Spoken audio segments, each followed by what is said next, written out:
Hi everyone, this is audap. Let's continue our game of Fatal 12 on Nintendo Switch. Sorry for the late start, I have more moving woes. So, I spent the rest of yesterday reading through what I'd grabbed from the library after closing up shop for the day. This time around, we focused on material with information about old book designs, but nothing of note stood out. There wasn't anything too reminiscent of the design on our card books.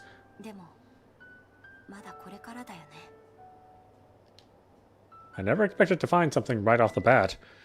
With that in mind, I head over to the bathroom to wash my face.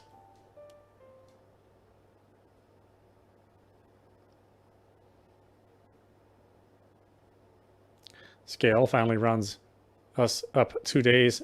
Wait, Scale finally rounds us up after 2 days. 2 days after, Odette came by to chat. Miharu's with us too, but she's as cold as ever.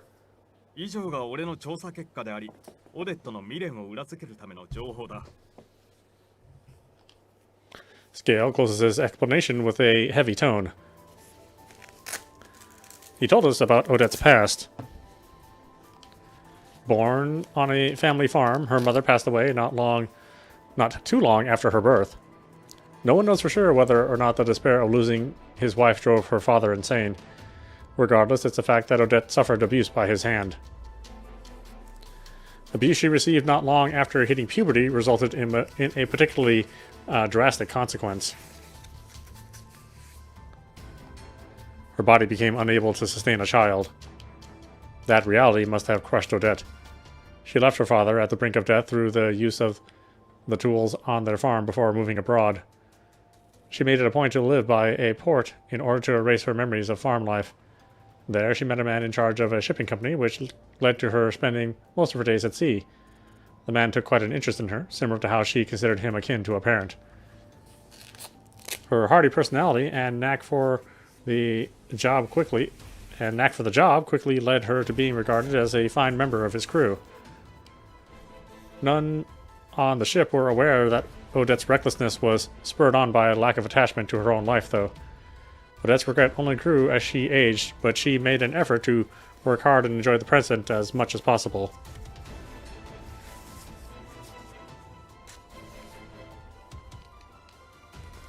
Granted, all of that is just prerequisite information in regards to learning her actual regret.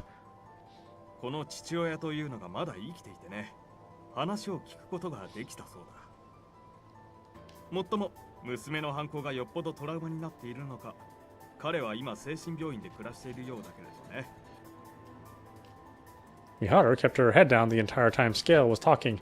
It must hit close to home, considering they're both women.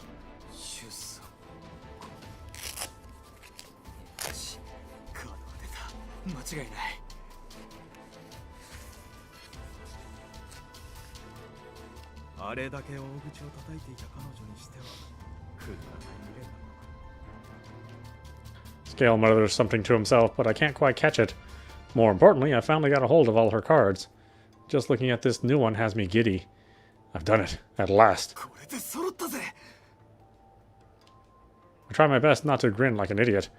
I don't give a damn about her past. That's not enough to change my view of her. I don't have a future to speak of if I can't surpass her. I can finally stand toe-to-toe with her. All that's left is to elect her. She might elect me back, but I can't let that possibility stop me.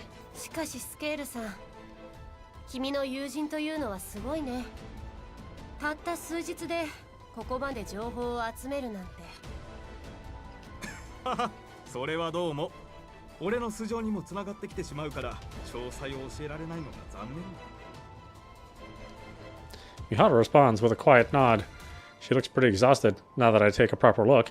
Talk about putting a pretty face to waste. And that said, she's right. I don't know who this friend of Scales is, but they gather intel like a beast. That leads me to a thought. If this guy's got so many connections, then that means plenty of people know about him. These two keep acting all calm and collected, but that ain't gonna last long. Once I surpass Odette, they're next.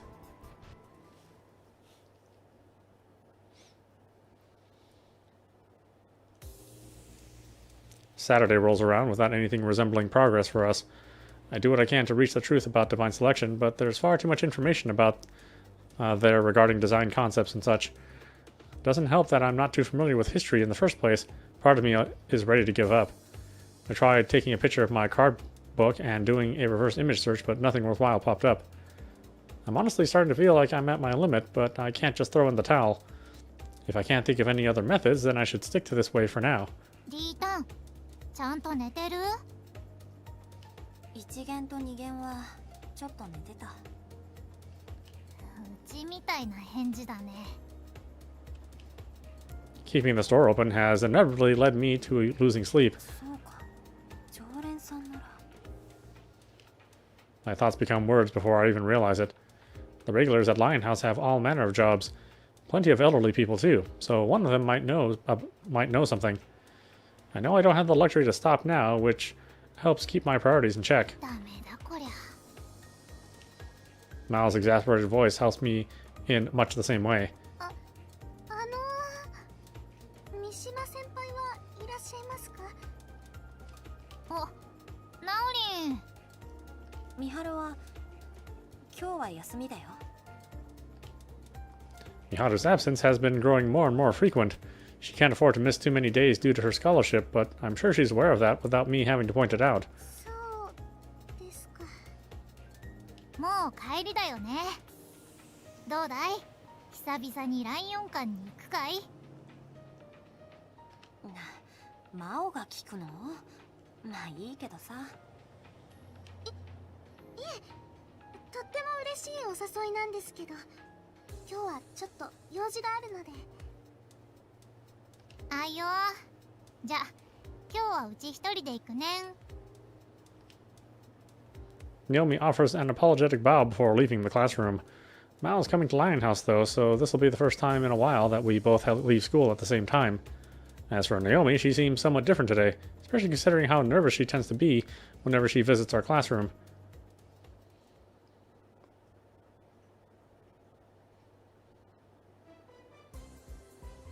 News of Miharu's absence is worrying Naomi. That is what prompts her to come here on her own.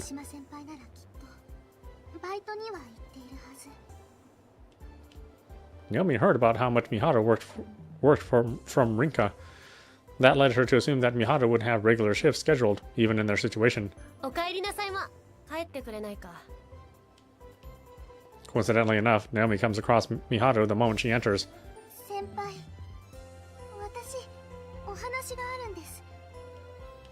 あと30分で終わるから席で待っていてくれないかい。ここではあまり落ち着かないかもしれないけれどね。はい、ありがとうございます。Naomi takes a seat on her own. The male clientele direct their gaze towards her. Naomi fails to pick up on the jealousy felt by the others as they do so.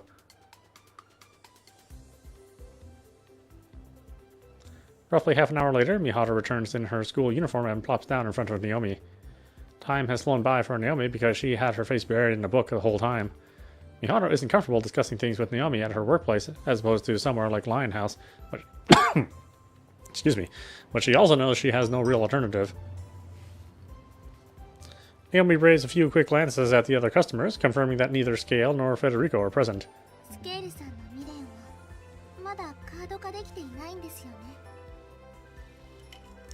Naomi gets straight to the point. It's plain to see how exhausted Miharu looks. The bags under her eyes and absent-minded gaze are enough to tell her that Miharu has been sacrificing sleep for the sake of research. そうだね。金メダルという情報からして、スポーツ関連を重点的に調べているけれど、糸口がない。このままでは、今回の選定で僕は脱落してしまう。そうなれば、僕の持っているリンカのカードがスケールに知られるリスクが高まる。先輩に、リンカ先輩に相談してみませんか？リンカ先輩はオデットさんやアランさんと協力していたんですし、力になってくれるかもしれません。Naomi has made sure not to tell Rinka about any of this until today. She understands that Miharu doesn't want Rinka worrying about her. There's a limit to how far one can drag it out, though. Naomi knows having that attitude is how one can lose what's precious to them. In her own case, it was her life that she lost, so she knows this better than anyone.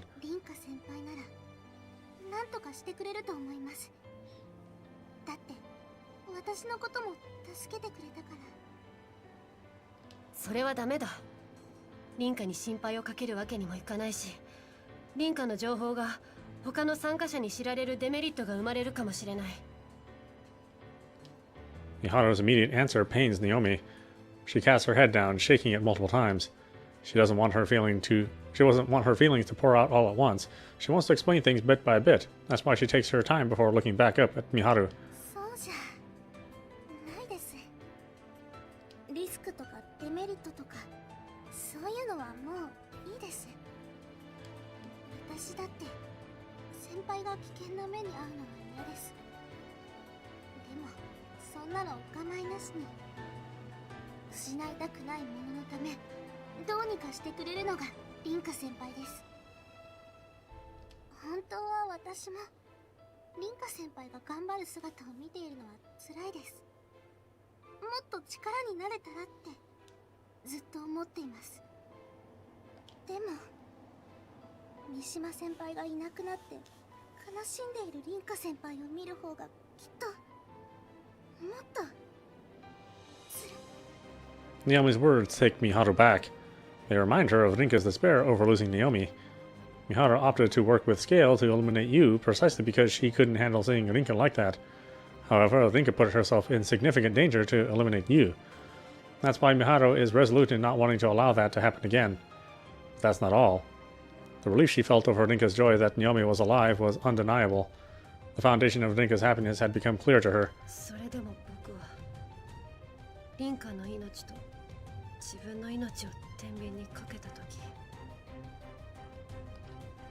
Now Miharu's gaze is the one cast downward. It isn't often for Naomi to see Miharu speak without confidence. That's why she puts every ounce of kindness she has into her next words. 何よりこのままじゃ私が嫌です。三春先輩がいなくなっちゃったらこうして過ごした時間もなかったことになったら、そんなの She stops to take a deep breath before continuing. 泣いて泣いて枯れて果てて私が死んじゃいます。シャレにもならないな。 Miharu notices that Naomi's attitude towards her has changed, not to mention the fact that Naomi herself hasn't noticed. Miharu smiles and then nods her head. もしかすれば君が一番変わったのかもしれないね。この後ライオン館へ行こう。くす、君の涙に興味はないけれど凛花を悲しませるわけにはいかないからね。ありがとう。 Naomi offers her thanks to Miharu with a look of relief on her face. She finishes her previously ordered cafe au lait before brushing the tears from her eyes.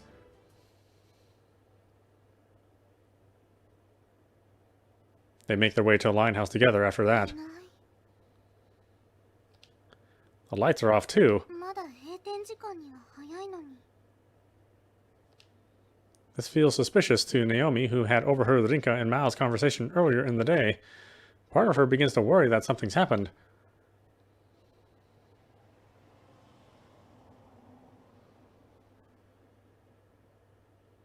I make my way over to the base we used to prevent Yu's attacks the week prior. The desolate view and dry wind almost feels nostalgic. But to be more accurate, it's Odette who brought me here after showing up at Lionhouse out of nowhere. It was my choice to come, so I can't quite say I got dragged out here. Yo, Aran. 何の用だとか言ってもう分かってるんだろ。スケールの野郎が動かしてるパパラッチ仲間はてめえともコネクションがあるみたいだしよ。Odette told me very little on the way here. 私はもうすぐ脱落だ。だからよ、アラン、てめえと決着をつけに来た。That's about all she told me. Alan remained silent, displaying as little emotion as ever. 決着。ああ、そうさ。こいつとはジジイの家で一度戦ったきり、どっちが強いのかまだ証明していなかったからな。リンカ、てめえにはこの勝敗を見届けてもらう。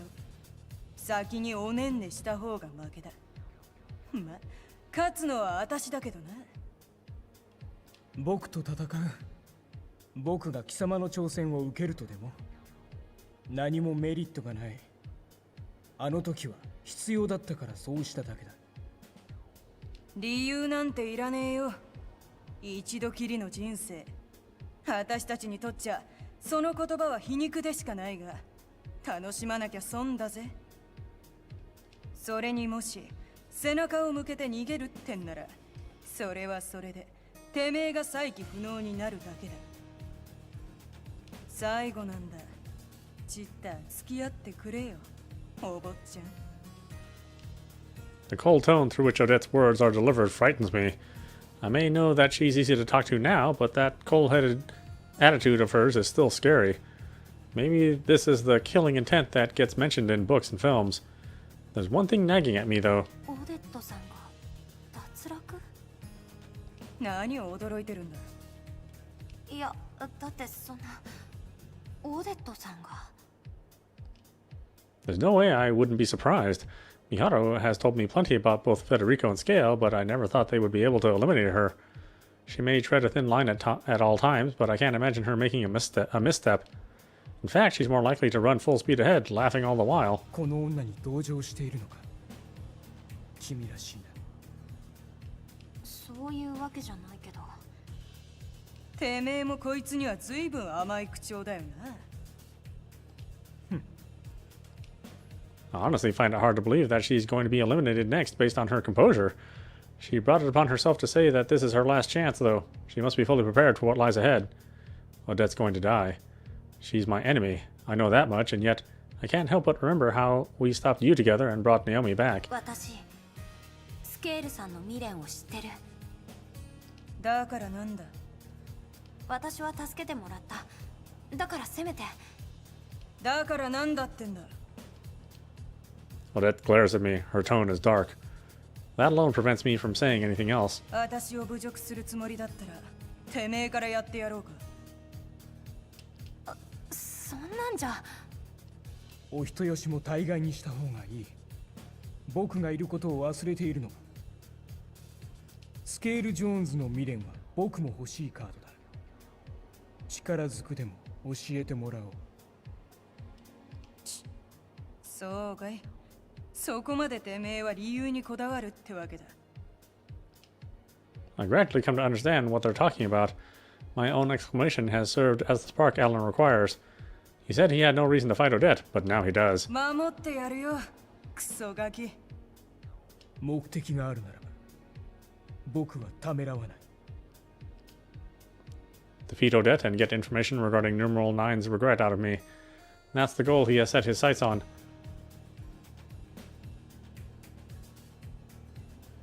I choose to observe their fight from outside the storehouse. They'll likely have guns on them, so it only makes sense to head outside before they start firing at one another. I may not die if I get caught in the crossfire, but I'll still get badly hurt. The wall should be thick enough to stop any stray bullets. I can't avert my eyes, though. I'm determined to see their fight through. It's their way of settling things. Odette likely doesn't need a proper reason. She's considered Alan a worthy foe and simply wants to beat him for her own satisfaction. I'd be lying if I said I understood what that thought process was. Regardless, I have to see this through. My reason is simple too. This is a fight that encompasses the very life of Odette Melanchon.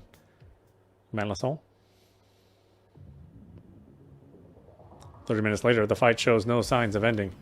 Neither have been able to land any significant blows, so I assume they're trying to wear one another out.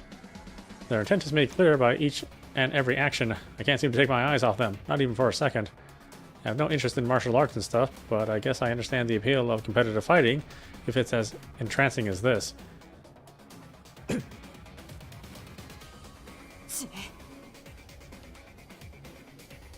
Not only have they both lost their guns now, but they have also destroyed them. How they managed that, I'll never know. I've handled one myself now, so I know precisely how sturdy they are. Both have blades on them too, but even those have been broken. The weapons seem almost useless now. Not a single bullet or knife wound has been inflicted on either of them. Both are sweating profusely, but they clearly have much more left in their tanks.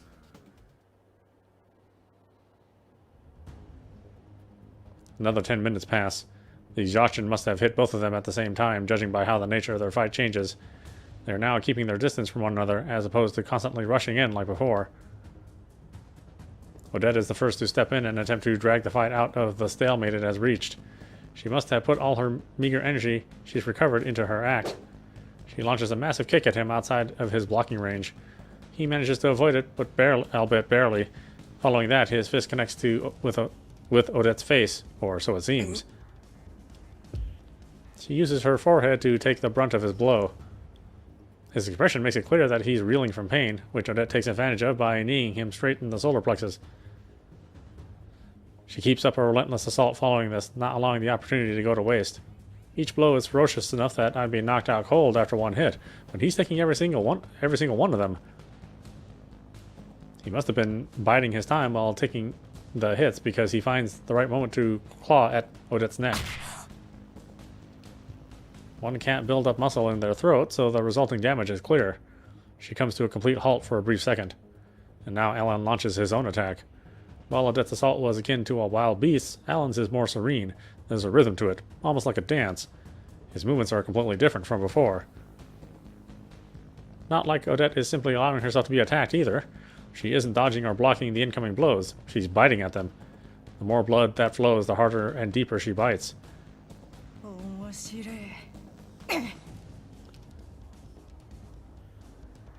The fight is far from over.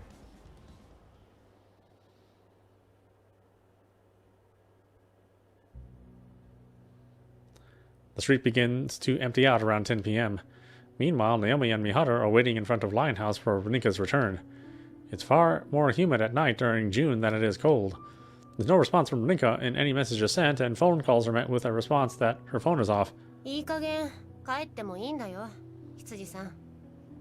もっとも僕はリンカが心配だから帰りを待つけれどね。大丈夫です。うまく言い訳しますから。私だってリンカ先輩のこと心配ですもん。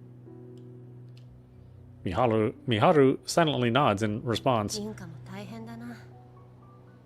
あれだけ自信満々にリンカを諭した僕に頼られてしまうのだからね。大変なんて思わないですよ、先輩は。Miharu says nothing in return. She doesn't need to. Her gentle smile is more than enough to reassure Naomi. Yeah, there's a lot going on now. Things are starting to wrap up after another 30 minutes. Neither of them are moving as well as they were before. In fact, they're both so exhausted that even I might be able to outrun them. As if the fight wasn't spectacular enough already, it ends with a cross-counter of all things. I can't tell if Alan is out cold or not. His eyes are completely blank. As for Odette, her eyes are closed, but she has a big grin on her face.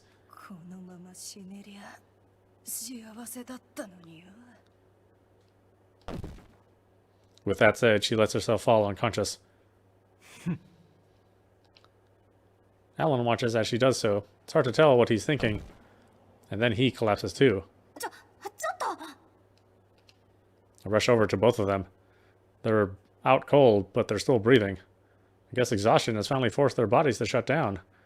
I'm not too sure if they've managed to settle things with this, but what I know is that Alan was the last to fall unconscious. Still, there was nothing settled by this. They just pummeled each other until they passed out. I'd be the winner here, were I to have a gun on me.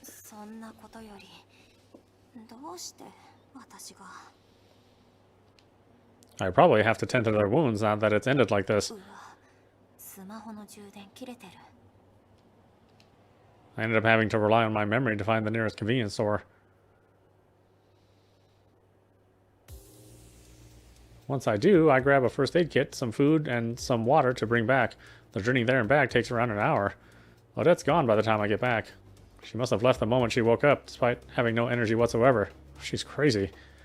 There's one thing I can say for sure, though. That moment when she collapsed is probably the last time I'll see her in the real world. She really was a free spirit, right until the end. Unlike Odette, someone else is still collapsed on the ground. Alan still hasn't come to. After I say that, I wipe off Alan's sweat and place a cooling pad on his forehead. Then I put another towel under his head as a makeshift pillow. オデットさんに負けず劣らず、この人も無茶な人だな。 His profuse sweating and bright red face worry me. I know what he wants to get out of me, but I just can't bring myself to leave him in this state. Seeing him laid out like this makes him look younger than usual, probably due to his height and build when he's standing. I can't even tell the time since my phone's dead. I can tell that I'm hungry though, so I make my way to a corner of the storehouse to eat the food I picked up. この状況、他の人が見たらなんて言うんだろう。 I take a moment to consider the fact that I've become anything but a normal person before chowing on my food.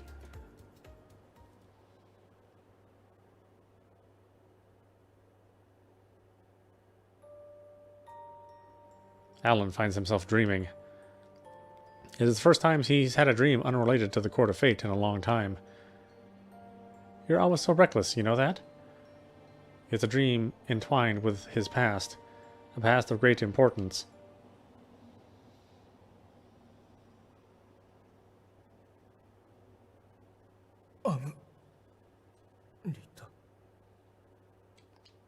Alan wakes up just as I finish my food. The fact that he sits up so quickly surprises me a bit. Not quite sure what he was saying, but it sounded like he was calling out to someone. Of course, questioning him about it wouldn't be a smart decision. 君か。 He comes to grips with the situation after noticing the sheet on his forehead and towel under his head. 僕を置いて帰ることもできただろお弁当を食べたら帰ろうと思ってたよ。う。もっと前の時点での話だ。 I place my trash inside the convenience store plastic bag and then take a bottle of water over to Alan. 僕は負けたのか。わずかだけど、長く経ってたのはアランさんだったよ。覚えていなければ僕の勝ちとは言い切れないな。 Saying that, he takes a deep swig of the water I just handed to him. When he stands up afterwards, it serves to remind me just how big he actually is. I'm not sure where to take the conversation now. After a bit of deliberation, I come up with a certain proposal. 取引をしよう。アランさんが調べたスケール・ジョーンズさんの情報を教えて。代わりに私は未練のカードに書かれている単語を教える。 There's no immediate response, so I can only assume he's taken by surprise. It feels like the best option for me, though, especially when and Odette's conversation hinted towards Alan knowing plenty about scale. I'm not sure if I'll end up electing him myself or not, but it's a fact that he'll come across my own information at some point. Knowing his cause of death will allow me to protect myself should he decide to elect me, at the very least. And that's why it's best if I get what I can out of Alan now. いいだろう。 Once Alan has finished telling me what he's discovered about scale, I reveal the contents of his regret card. Gold medal. I feel like there's something that links to his regret in the info Alan told me. No new card seems to have formed on his end, but I'm sure he'll be able to put the pieces together quickly enough. それじゃあ、私もう行くから。 Tomorrow's Sunday, but I'd rather open the store if I can. I'm a bit paranoid when my phone's dead, but right now the sheer exhaustion is my biggest issue. 強さか。はい。 He doesn't respond, so I give up and leave. About half an hour's walk from the closest station. The idea of having to walk the same path back already has me reeling.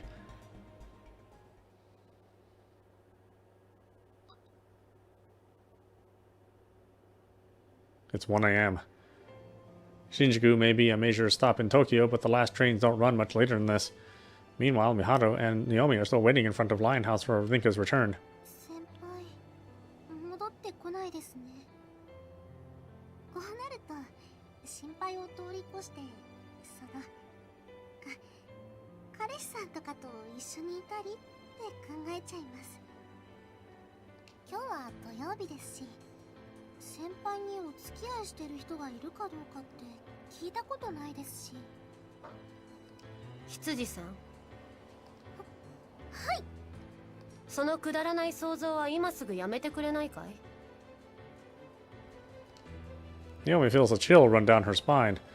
While it wasn't exactly a joke, she swears not to bring that topic up ever again. しかし、これ以上遅くまでここにいると、やがて警官に声をかけられてしまうかもしれない。終電もなくなってしまったし、困ったものだ。とも。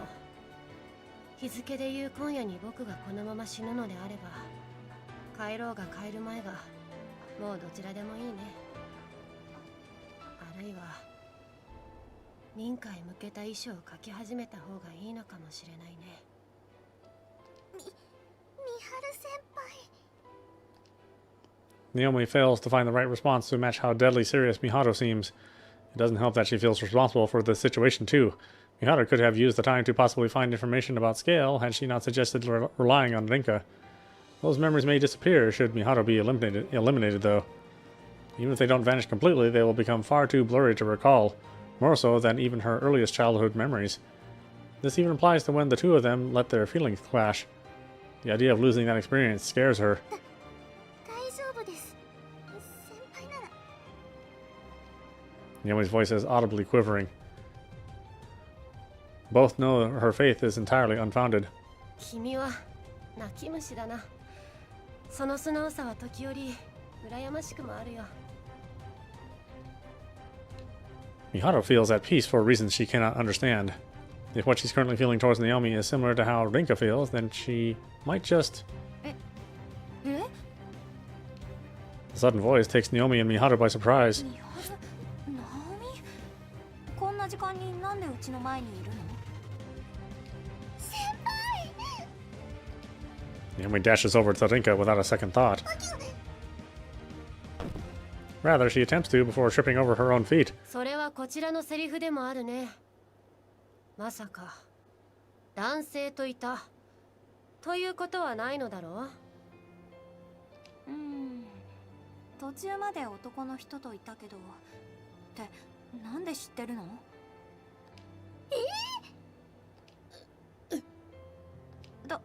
とりあえずライオン館に入ろう。二人とも私が来るのを待ってたってことだよね。 Naomi is obviously flustered, whereas Mihato looks like she's just seen a ghost, and Rinka has no idea what's going on, but she takes them inside the store anyway. Following that, it takes an entire hour for everything to be cleared up.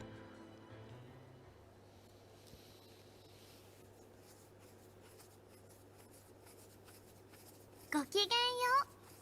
運命の奴隷の皆様。 Parsha's voice echoes throughout the court of fate once more. Tonight marks the 8th round of divine selection. Only 6 of the original 12 participants are left. Numerals 1, 2, 3, 9, 11, and 12. 1 is guaranteed to be eliminated tonight, though. None other than Odette, the very first person I'll have elected. 皆様、本日はおしゃべりなさらないのですわね。また。じゃあてめえが喋ってくれよ。何か面白い話をな。面白いお話でございますか？ Odette remains as calm as ever, even with her impending elimination. That really pisses me off. どうでもいいだろそんなのよ。早く指名に移ってくれ。 My impatience gets the better of me, causing me to shout. All it does is cause Odette to flash me a smug grin. That stupid face drives me mad. あらあら、まるで早く指名したいと、そういう風にお見受けされますわね。いいでしょう。それでは、今宵も選定を始めますわ。 Parsha makes her announcement loud and clear. She's doing it to show me up, too. Little brat thinks she's better just because she's a goddess. 回りなさい。運命の大時計。 The standard election procedure follows. It's a sight I've gotten way too used to. 私はない。 Numeral 1 passes. Next up is Mihato. Based on everything up until now, she'll pass. I'm the only one out of our alliance that'll be electing someone tonight after all. 僕は11番。何？承知いたしましたわ。 Oh, what's going on here? I can't hide my panic over what just happened. Odette catches my eye in the midst of my breakdown. She's giving me the same smug-ass grin as always, almost like she knew things would play out like this. If Mihato's electing her, then why don't I need to? Then I don't need to, right? 3番様はいかがなさいますか？俺はし I cut myself off. いや俺も11番を指名だ That was close. The shock almost made me forget that Odette has my information as well. Miharu will get her hands on that info as she eliminates Odette. Don't tell me that's been her plan from the beginning. 何 Doesn't sound like Scale expected this either, judging by his expression. Can't see him putting her up to this. There's nothing in it for him. あら重複してしまいましたわね。けれど少々お待ちください。このまま時計の針が一周してからまたお伺いいたします。 Scale's right after me now that we are down to so few people. 2番を指名だ何 He's electing someone as well? Miharu of all people too. He's smiling, but not that fake one he usually has. He looks like he's holding back a real wicked laugh. I can't believe this. I never trusted them in the first place, but I never expected them to pull this stunt. Numeral 1 doesn't seem the least bit concerned about Miharu's being elected either. Guess they really did part ways. 受けたまわりました。お後は11番様はどうなさいますか？私はなしだ。分かってんだろ。私はあくまで選定の管理者。あなた様の本来の運命は見えていても、これから待ち受ける可能性はわかりませんわ。ごたくはいいんだ。Parsha pouts at Odette before directing her attention to Alan. 僕も指名はしない。それではまずは2番様と3番様の指名の重複について対応いたします。ご自分のカードを1枚オープンにすることで指名の優先権を取得することができますわ。俺は自分の指名をオープンにするぜ。これで優先権は俺のものだ。 Everyone here knows my name, so it's no big deal. 待ってくれ。僕も優先権を取得させていただくよ。今度は死因。そのカードをオープンにするさ。承知いたしましたわ。これでお互いに1枚ずつカード公開の意思をお見せいただきました。くす。僕はこれ以上カードを見せることはしないさ。どうするんだい ?3 番さん。てめえ。 I glare at Odette. She isn't laughing anymore. She looks like a wild beast now. Her sight is fixed square on me, like I'm her prey even now. This might be the first time she's ever looked at me like this. What'll happen if the election gets cancelled? I can elect her next week, but then I'll need to reveal another card if she opts to protect herself. Even if I don't elect her, she'll just elect me instead. Even worse, she hasn't revealed a single card of her own. That means she'll break right through my own protective measures. If we both elect each other, then we'll be eliminated together. 3番様も指名はなしでよろしいでしょうか。 Parsha poses her question with a smirk. I ain't got time to think about how to make it through divine selection anymore. I'll never surpass Odette if I back down here. This is my best chance to put her to sleep once and for all. As long as I can beat her, then... 待て。 Thing is, Odette should have all 3 of my cards. She can still protect herself if I go ahead with this. Then I'd have to reveal my regret as well. I stay quiet. My brain starts processing thoughts at a rate I've never experienced before. I've been with her long enough to know that she wouldn't just take an election from me lying down. She isn't electing me because she can't. She made it seem like she knew my regret, but that was a bluff. Which means there's only one thing to do. 俺の死因もくれてやる。だから俺にあいつを倒す権利をくれ。承りましたわ。それではこれより3番様による11番様の指名を行いますわ。おお。 The sudden shaking takes me by surprise. My platform begins to rise above the court of fate. It takes me to the upper stratum, which looks limitless. ほとんど変わらないんだな。したぞ。 Odette told me about the upper stratum before, but it really isn't that different from below.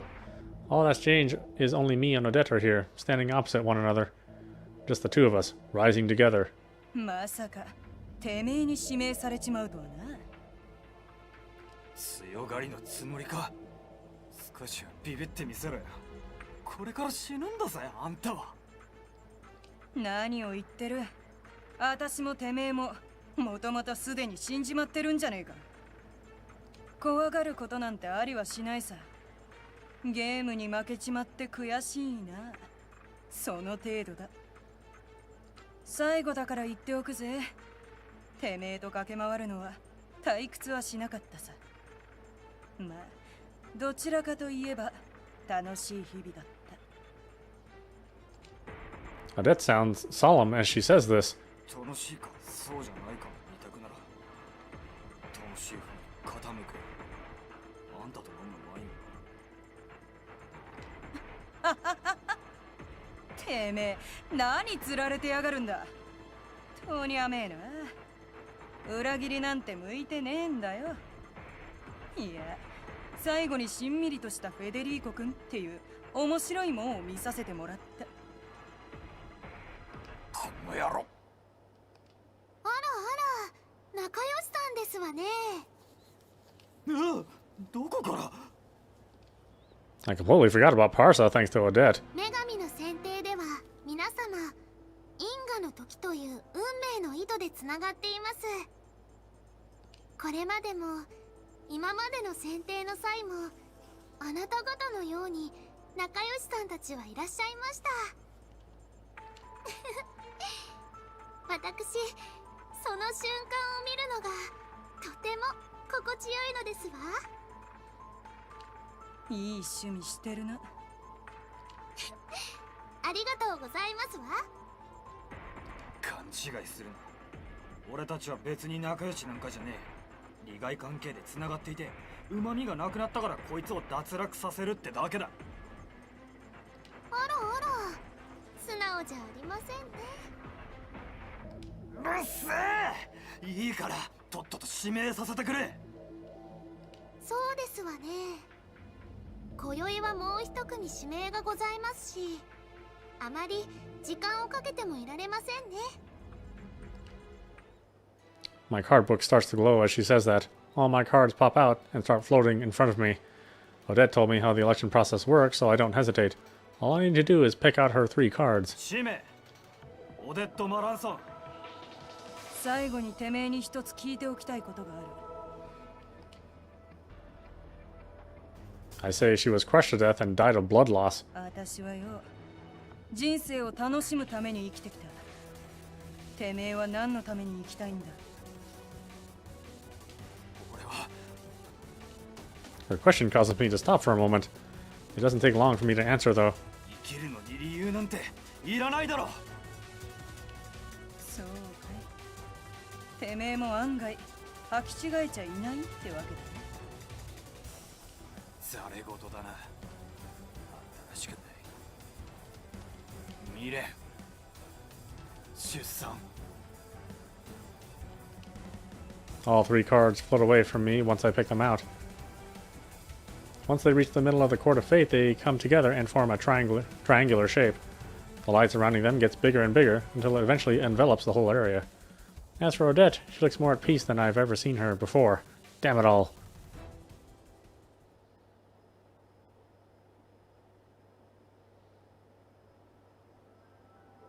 I find myself on a ship under attack.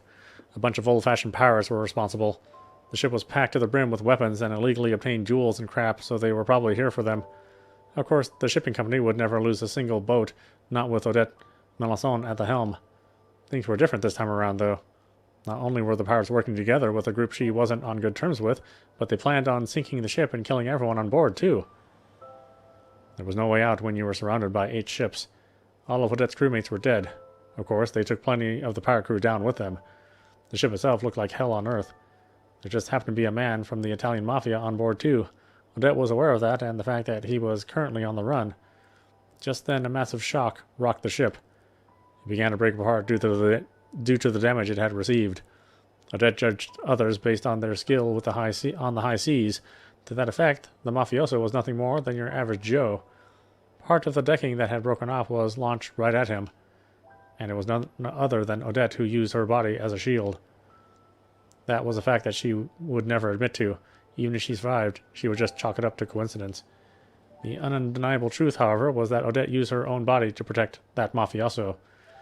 The ship jolted violently towards before it broke completely apart. Both Odette and the mafioso were crushed by the wreckage.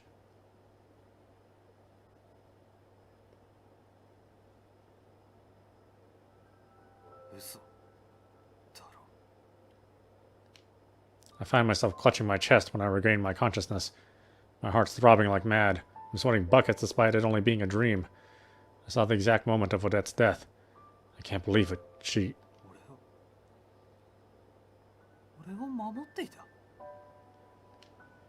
My eyes feel dry all of a sudden. The sheer shame I feel takes me over. Parsha appears once more, chuckling in a manner similar to Miharu. She tells me all the cards Odette has in her possession and gives me the option to pick one. All 3 of my cards are included in that list. She could have protected herself at any moment.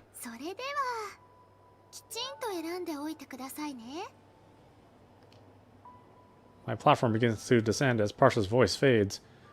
The movement doesn't take me by surprise this time because I'm so preoccupied with everything that's just happened.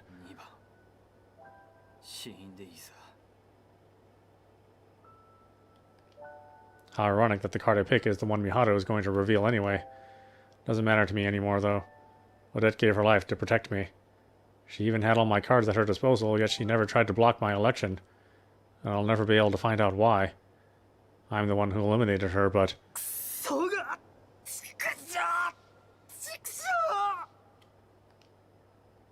I try to kick the stand in front of me, but I just fall over myself without making any contact.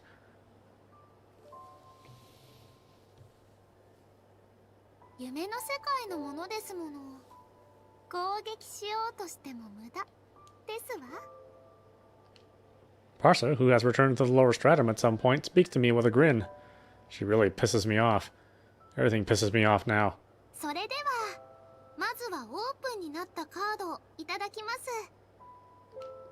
Parsha takes 2 cards from me and 1 card from Miharu.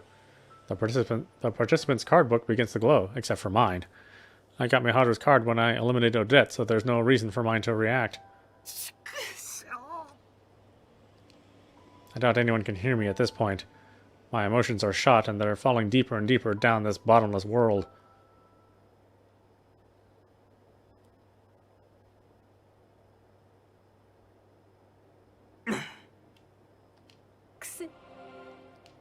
After Federico has his election, it is Miharu's turn to be elected by scale. I'm honestly a bit worried at first, but Miharu comes back safe and sound. Finding her and Naomi outside Lion House on Saturday night sure took me by surprise. After hearing what they had to say, I was so glad that I both made my way back home and found the courage to negotiate with Ellen. We spent all of Sunday tracking down info pertaining to Scale's cause of death and regret.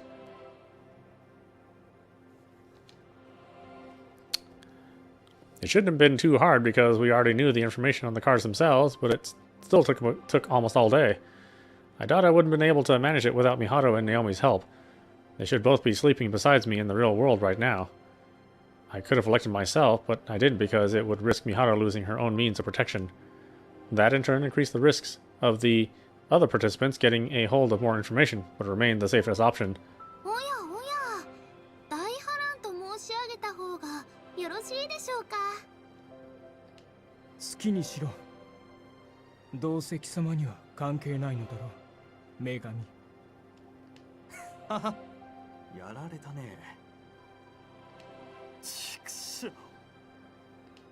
Unfortunately, I have to agree with Parsha's sentiment. My heart is racing. It's entirely possible that I could have lost Miharu if Scale did something crazy, and that's the last thing I want.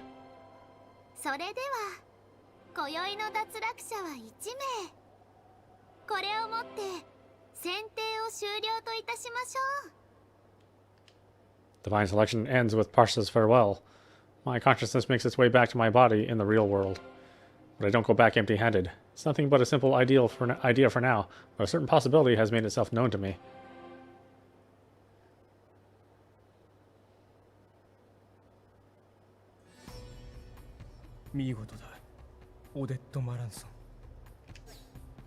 Right, why don't we stop it there? This is Audapostrophe. You've been watching Fatal 12 on Nintendo Switch. But anyway, I hope you enjoyed watching. I will see you at the next stream.